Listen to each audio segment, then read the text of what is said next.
Hello and welcome to episode number 2 of the Whisky Wednesdays, presented by myself, Owen Innes of the Scottish History Podcast.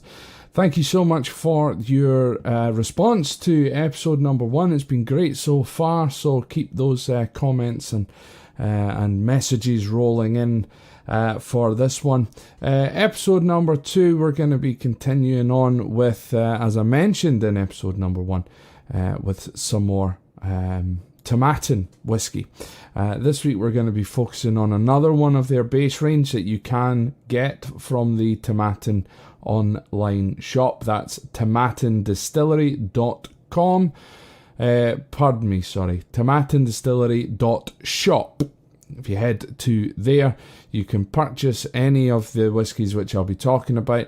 And also, if you use the promo code SCOTPOD, all in capital letters, SCOTPOD, SCOTPOD, you will receive a discount of 10% off of your purchase. If you are purchasing from international waters, the best thing to do would be to email Tomatin Distillery or contact them in some way before you order, so that they can sort out the shipping, etc. for you. So without further ado, what we'll do is we'll jump in. I have here the whisky of the week, and that is going to be the Tomatin Legacy, also known as Tomatin Legacy in the States, sort of across the other side of the Atlantic. So we're going to be going in with the Legacy this week. Now, obviously, last week I already gave you the history of the distillery, where Tomatin comes from, etc., where it is, that sort of thing. So if you haven't already watched that video, you need to go back and watch episode number 1 if you want to find out some more of the history. I'm not going to insert the history into every single episode. Basically, the first episode was a little bit about the history of the distillery, but also some information on how I taste my whiskies. I show you basically how I actually taste my whiskies, so if you want to taste along with, then you can do so. But what I'll also do as well is I will make sure that with all of the whiskies, it is the first try in most anyone that I get sent to me, because I don't just have Tomatin. It's not just Tomatin that have been kind to send me some samples. I've also got some other ones from somewhere else as well to come in coming weeks. But so if I'm tasting them really for the first time, the bottle will be unopened. Now, I have tasted Legacy before, and of course I did taste the 12-year-old. However, the two other exclusive ones, which we'll be trying episode 3 and 4, I've not quite decided what order they're going to be in yet, but these other two, these are, as you can tell, unopened. You can even take a screenshot of this and be able to make sure that I haven't had a wee sip from either of these when it comes to doing the episode. So those two will be the first time that I've ever tried those particular ones, so that's always exciting. But this week we're going to be trying the Tomatin Legacy. So what we're going to do is we're going to crack open the bottle for the first time. And of course I'm going to grab my trusty whiskey glass. I'm actually going to try this one. This one is from Dalwhinnie Distillery, so we're going to get that into the glass. There we go, lovely. And we're just going to let that sort of air out a little bit. So, as I did in the first episode, I've just got some notes here about the whiskey. First of all, we'll go with what basically what Tomatin say about what the flavours and the taste of Legacy is supposed to be. So, first of all, what the main thing that what a lot of people notice about the Legacy is that it's non-age statement. So it's a non-age statement whiskey. There is no age statement on this whatsoever. So the potential is that the youngest whiskey in this could be 3 years old. Now, it is a very, very light whiskey. My camera's a bit rubbish, so you're not going to be able to see this properly, but it is a very light whiskey, even in comparison to the 12-year-old from last week. So it is non-age statement, so there's no indication as to how old the sort of the whiskey or the youngest whiskey inside of the bottling could be. I'm led to believe that usually that means that the youngest will probably be 3 years old. But again, that's not to say that the whole thing is 3, etc. So what Tomatin say about it is that it is aged in between both ex-bourbon casks and also virgin oak casks as well. So virgin oak, if you don't know, is oak casks that have not been used before. So they are probably built over here in the cooperages and used to house whiskey for the first time. Using virgin oak cask can usually give you quite an earthy, oaky taste because the oak is still really fresh. It is, of course, toasted or kind of burned a little bit before you put whiskey in to give it a wee bit more flavour. But ultimately, you'll probably get quite a strong, if it's fully virgin oak anyway, quite an oaky kind of taste. Now what Tomatin say is that the scents that come off it, so the nose you should be able to get vanilla bean, white chocolate and cinnamon as well. I probably drank this when I wasn't quite so and I'm not a professional in any way, I've not been trained in any way, but before I was kind of properly drinking whiskey kind of thing. So I don't even really remember what the nose of Legacy is, so I'm intrigued to find out, sort of thing. But what then I've also done is I've went around some other websites and I've also found their tasting notes to help me kind of find the right ones. So what we should be looking for, first of all, in the nose, which we're going to do in a second, is we're looking for lemon, panatella, pine forest, so should maybe get a little bit of the wood. I'm guessing that's what it means. Of course, pine is different to oak, but we should get maybe a little oaky kind of scent.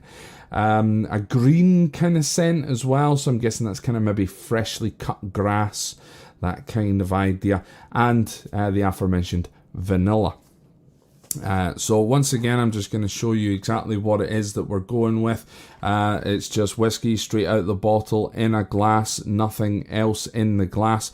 The whiskey has been sitting in this room at room temperature ever since it arrived. It maybe got a little bit cold on the way here. I think it was sent when it was a little bit chilly outside. But that's the coldest that it's ever been. It's not been in the freezer. It's not been in the fridge. Why would you want to do that? Don't bother. Unless, of course, it's like really hot. But personally, I think whiskey tastes better room temperature. That's why when you visit Scotland, you go to a bar, it's all sitting on the shelves. So no ice, etc. But what I do again have is a fresh glass of water to put a couple of drops into the whiskey as we sort of try it. So, first of all, in the nose, so we'll give that a little swirl around. So in the nose, we're kind of looking for perhaps lemon, pine, freshly cut grass. Vanilla is kind of the one which is mentioned quite a lot. So let's see what we get. Now, immediately, what I get from that is you do, again, first of all, you are able to tell that it is whiskey almost straight off. You can smell the alcohol in there. It's probably because of the youth, the youth of the whiskey, perhaps, which is in it. It's very sweet.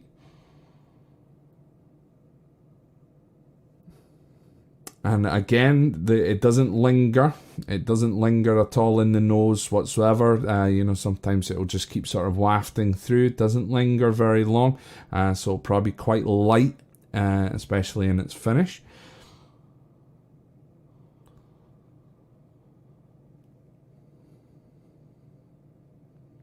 Definitely the sort of the lemon, now that I'm starting to think about it, a sort of citrus zing. If you were to perhaps accidentally snort lemon for some daft reason. But yeah, no, it's kind of...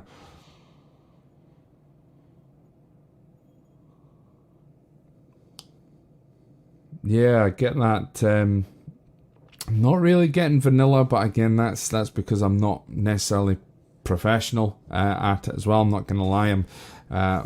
One of my nostrils is a little bit blocked as well, which doesn't really help. But overall, It smells lovely. Very, very nice. So in our taste, what we should be getting is cracked pepper, sweet barley. I love my sweet barley, especially in the sort of the Islay whiskies. You get a lot of that really sweet barley coming through before that explosion of the peaty smokiness. Pineapple sweets, so that kind of would remind me of cola cubes.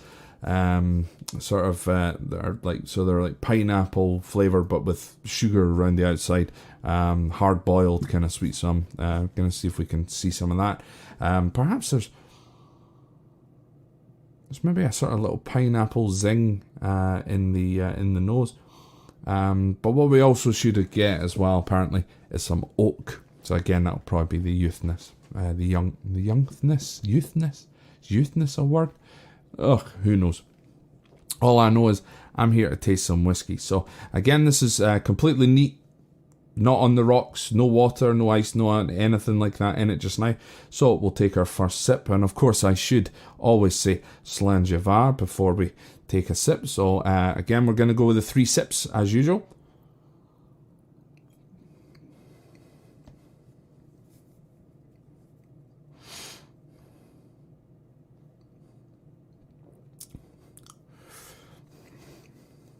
Whew. Yeah. The pineapple definitely came out in that first, that kind of first few kind of swirls around the mouth there. It's a lot stronger in kind of taste. The oakiness is definitely a lot stronger than it is in the 12-year-old. But again, that's always the first sip. You can't tell much from the first sip because it is a bit like, whew, you make what's called the whiskey face. Don't know if I remember. I don't think I put that into episode number 1. The whiskey face is, and that can be the face that somebody makes whether they really like whiskey or they really don't like whiskey. It's the same face basically, especially after the first sip. So we usually, of course, have one sip, wait about a minute or so, and then we'll go in for the second. Definitely peppery as well. So it's kind of got that spicy kind of black pepperiness to it. So let's go sip number 2.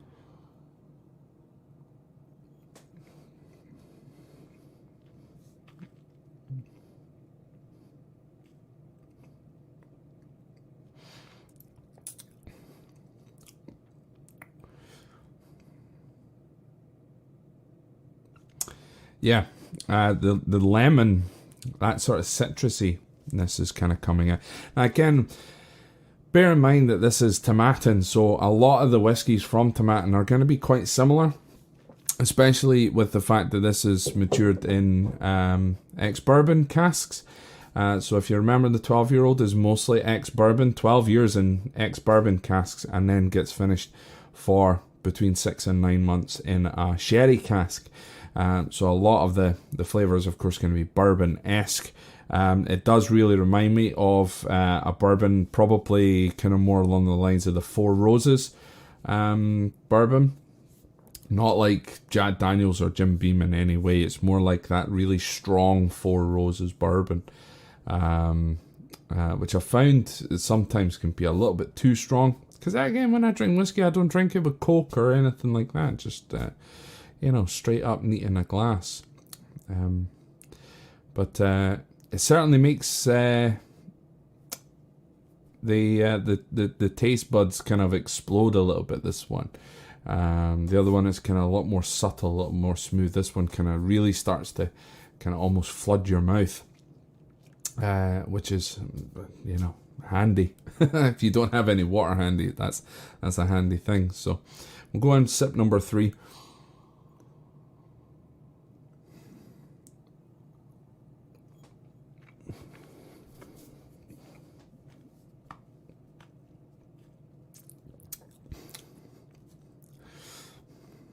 Yeah, it definitely starts to get easier to drink as well. With the sort of the rule of 3. Now the third one, I now know what I'm expecting. I watched. I kind of regularly watch other whiskey review videos, and watched one early this morning by the Whisky Tribe, who are good crack. They're from over in America, and they were saying about that. I've completely forgotten why I mentioned them, but yeah, it'll probably come back to me. But the whole idea with the whiskey is just it's really nice. It's just very, very subtle, and yeah, just yeah, this one's quite nice, very nice, and it gets easier to drink as you kind of go along. So what we're now going to do is we've had our 3 sips. I'm going to put, just as before, just a little bit more into the glass there. And again, because I'm unprofessional and I don't have a dropper, we're going to put a drop or 2 of water into, so just with a finger in the water. So that was kind of 2. I think we had some good luck last week with 3, so there we go. So we'll put the 3 in there. I'll give that a good swirl around.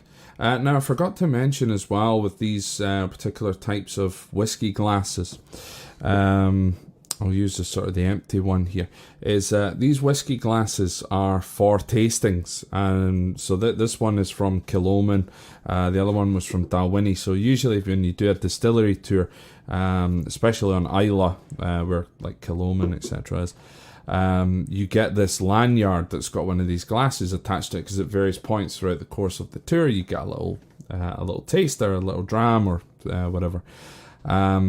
So they're obviously very handy, but the reason for these type of glasses, I mean, this isn't a Glencairn glass, but it's in the Glencairn glass style, is you have this sort of big open bottom here and the sort of concentrated sort of top, so almost, I suppose, like a tulip, perhaps, like an opening tulip.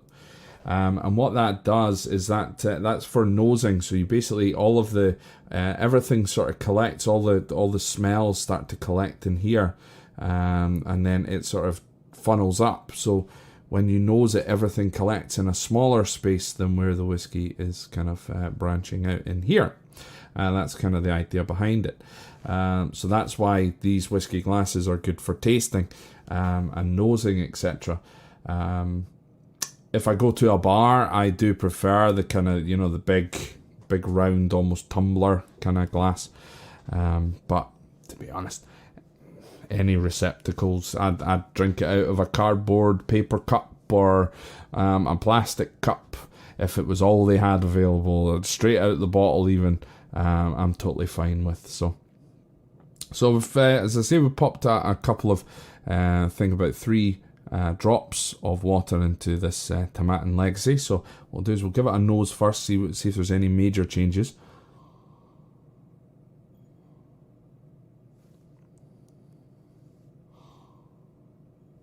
And it's brought out a little bit more of the pepperiness in the nose, which I wasn't quite expecting. Even just with 3 little drops of water there, I feel it's maybe dulled it a little bit. So rather than opening the flavour, it seems to have dulled the flavour a little bit. So we'll give it a wee taste and see.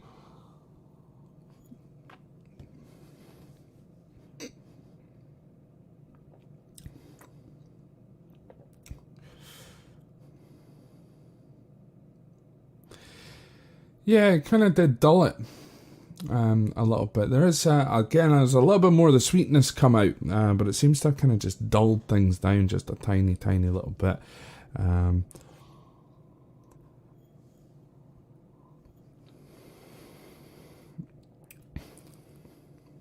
But what it has kind of done is it's reduced that oakiness down. So it's taken the earthiness, the sort of the oakiness down a little bit. So,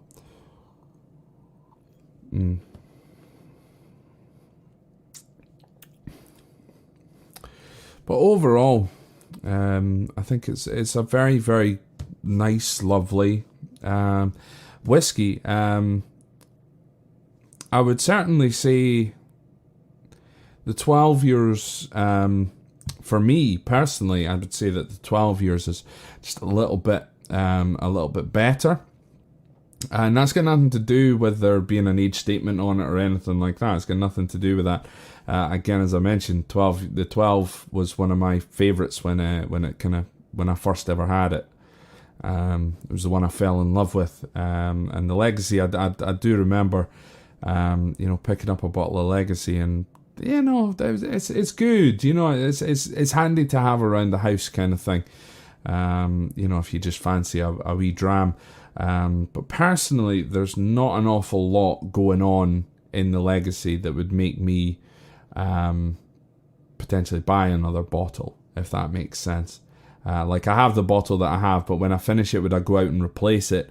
Potentially not. I would rather get the 12 or even the 14. But if this is what you can find and this is what you can afford, it's not bad. It's in no way a bad option. It's a very, very good option to have.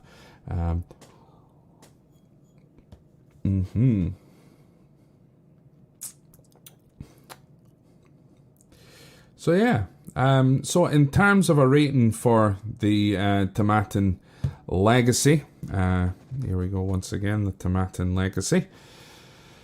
I'm going to give it a 5 out of 10. I think that's very fair. It's a kind of middle of the road, good, almost a good sort of access into Timatin. But I would say, without a doubt, that one of the best ones is the 12 year. Without a shadow of a doubt. One thing that I will say as well is, again, I mean, I'm not a professional, so I'm rating whiskies. I'm just giving you my personal opinion on it. Is if you prefer the Legacy over the 12, or if you prefer the Legacy over every other whiskey in the world, it's got nothing to do with me, sort of thing. It's not a bad thing. It doesn't matter. My opinion at the end of the day is just a small drop of water in a very small glass of whiskey, or a very large glass of whiskey. A very small drop of water in a very large glass of whiskey. So my opinion is, it's just my opinion. Go out and try it for yourself and see what you think. The Legacy, 5 out of 10 is not a bad score to me. If it was less than 5, then I would start getting concerned. And I've only ever had 2, maybe even 3 whiskies that would ever fall into below that. Another thing as well is my dad did sort of mention about why was the 12-year-old Timatin only a 7 out of 10 if it's one of your all-time favourite whiskies. And my response to that is, because once you've had a 10 out of 10, if you have something which you think is better, it's only going to be a 10 out of 10. It's not going to be any better than that. So again, that's why 5 is a good score and 7 is a good score. Because there's not going to be any, there's not going to be any whiskey out there that I could give a 10 out of 10. So that, I hope that kind of makes sense in some way. I think I do follow, I don't know if anyone else follows, but I do follow Dave Portnoy's pizza, New York pizza or American pizza reviews. So I might end up reverting to having to use the decimal point system, in which case I will go back and do this and the 12-year-old Timatin, just see how we get on really with the whiskey reviews. But at the end of the day, Timatin Legacy, 5 out of 10. Finish this one off.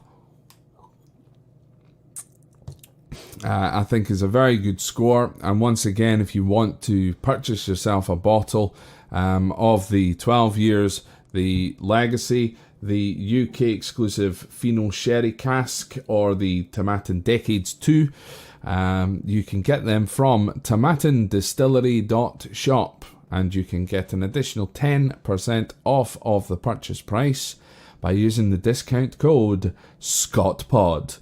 And I mean, why not? Why not treat yourself today? If you're in the UK, just get it done. Just get it done. Get yourself a bottle of 12 or a bottle of Legacy or any of the bottles. Just get yourself a bottle of something and join in at some point. So without sort of further ado, I think we'll just leave it at that, folks. So once again, thank you very, very much for watching. Don't forget to like the video, subscribe to the YouTube channel for additional videos here and there, and share it far and wide with anyone that you know is looking for whiskey, or someone that you know is enjoys whiskey. It's always good to have the conversation about it. So once again, thank you very much for joining me here on Whiskey Wednesdays. Don't forget to go to the Tomatin website, but also if you want to get in touch with myself, you can get in touch with myself through www.scotthistorypod.com, through Facebook, Instagram and Twitter. Just search the Scottish History Podcast, I'll be there. You can send me an email at scotthistorypod@gmail.com. Give me some recommendations for some whiskies to try, or some whiskies that you would like to hear my opinion of. I would greatly appreciate that too. Once again, folks, thank you so very much for watching, and I'll see you again next time. Bye bye.